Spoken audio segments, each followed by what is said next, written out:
Hi everyone, I'm Tanaz from foreverconscious.com and this is your weekly energy forecast for the week of February 9th. So as we kickstart this week, we'll definitely still be feeling the Leo full moon. The full moon will be nice and big in the sky. It's very close to Earth at the moment. In fact, this full moon was technically just a little shy of being a super moon, but we'll still be feeling that moon, maybe seeing it bright and big in the sky in the first part of this week. So it doesn't matter what sign you are, we'll all be feeling the Leo energy filtering through our being, this beautiful, bright Leo full moon. So Leo rules over the heart. And so we may be noticing heart issues in the sense of relationships or old past wounds or pains or emotional things that we've been carrying around. We may be noticing a healing. We may be noticing things in our relationships or in our feelings of self-love towards the self. These are all things that we might be noticing as we kind of move through the first couple of days of this week when the full moon energy is still strong. So Leo rules over the heart, and the heart is also this, it gives us life, doesn't it? But it also is in this constant state of giving and receiving. Blood flows in, blood flows out, blood flows in, blood flows out. And I think that's a wonderful kind of symbolism for how we can move through this week, thinking about ways that we can give and receive, thinking about ways that we can be what we want to attract, especially in our relationships, because maybe this full moon has stirred up relationships, maybe not, but that is sort of a theme of this energy. So if you have noticed that, things being stirred in your relationships, whether it's your partner or at work or with a family member or even the relationship with yourself. Think about how you can be what you want to attract and feel into where that might apply for you. So if you want to be seen, how can you show up and be present for others? If you want to, be heard, or do you want to be respected, or you want to be accepted, how can you do those things for others? And sometimes shifting into that vibration can help us attract what it is that we're looking for or what it is that we want, because everything is inside of us, right? And so sometimes we have to give in order to get that flow going back, receiving back to us. And if you're watching on your phone, you might not be able to do this completely, but maybe as you're watching this video, sitting with your palms facing up in a state of receiving, just being open to receive and thinking about your body, how is your posture? Are you in an open state? Is your heart open? Are your palms, resting up to the sky?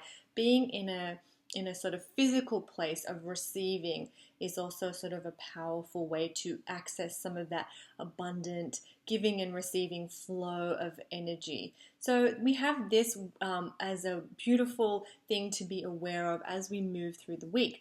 Leo not only rules over the heart, so it rules over the heart in our physical body, but in our emotional body, or our spiritual, energetic body, I should say, it rules over our third eye. So our third eye chakra is ruled by Leo. So you may notice that you are feeling more intuitive, or you are feeling more tapped into the energy around you. Maybe you've also been receiving some psychic messages or having some interesting dreams.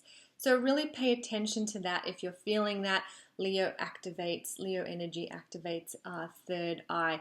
And just on that and kind of meshing those two things together, if you want to strengthen your intuition, you need to also be in a state of receiving.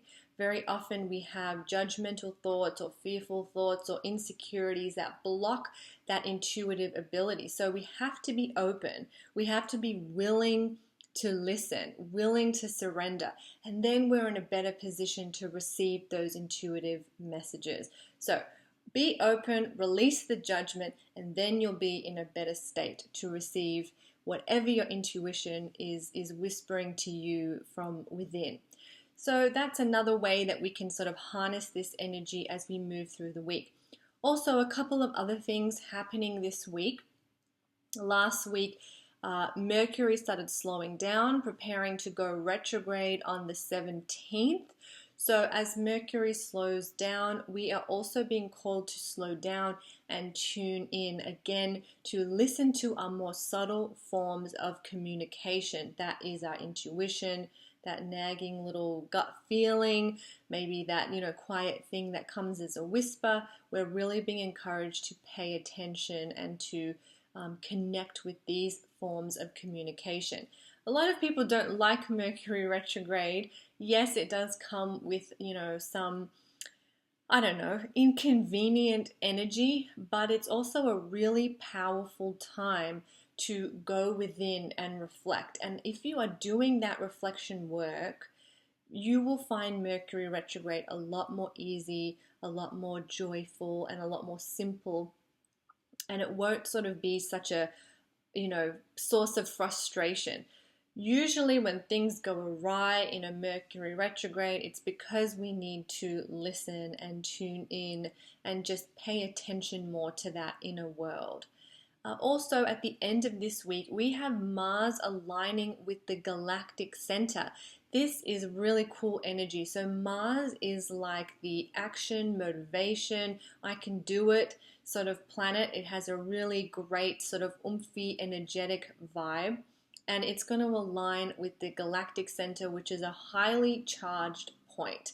And it's going to upgrade the energy of Mars. And we're all going to be able to tune in and receive this high energy, high motivational, high sort of frequency energy coming from Mars.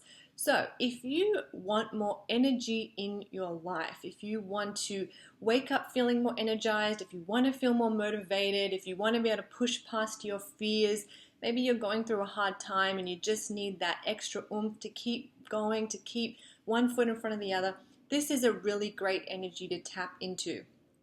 Any action you take to support yourself, to bring more energy or motivation into your life, will be really amplified. So use this, maybe make some diet lifestyle changes, put some crystals, around your desk. And if you're like me, or probably like most people, if you're sitting in front of the computer all day, it can really deplete your energy. So sometimes having crystals or, essential oils or flowers, something around your desk will help you to stop absorbing all that kind of draining energy from the computer screen, from your cell phone screen. Doing things like that can really be helpful under this energy. What are some other things you can do? Just bringing energy into your life, maybe thinking about ways that you can bring more joy into your life, having things to wake up and look forward to as you start your day. Maybe it's a really nice breakfast, or maybe catching up with a friend after work, or maybe you're going to take a new class or try something to bring more energy into your life, whatever that might look like for you. It's a great time to do that if you feel like you need to have a little bit of a boost or oomph of energy in your life.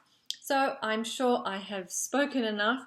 That is sort of the wrap up of the energy of the week. Oh, actually, I will just mention one more thing. We are slowly heading into Pisces season, which is the last season of the zodiac. So if you're kind of feeling that where you're heading towards the end of the cycle, because Pisces season is a time where things kind of come to culmination. We maybe feel like we're wrapping things up before the new astrological year begins. The new cycle begins with the equinox in March. That's maybe what you're tuning into. So I'll talk more about that next week, but I just wanted to let you know that that energy is also there. We're heading towards the end of the astrological year. So I hope that was helpful. You can find lots more at foreverconscious.com. I am Tanaz. Thank you so much.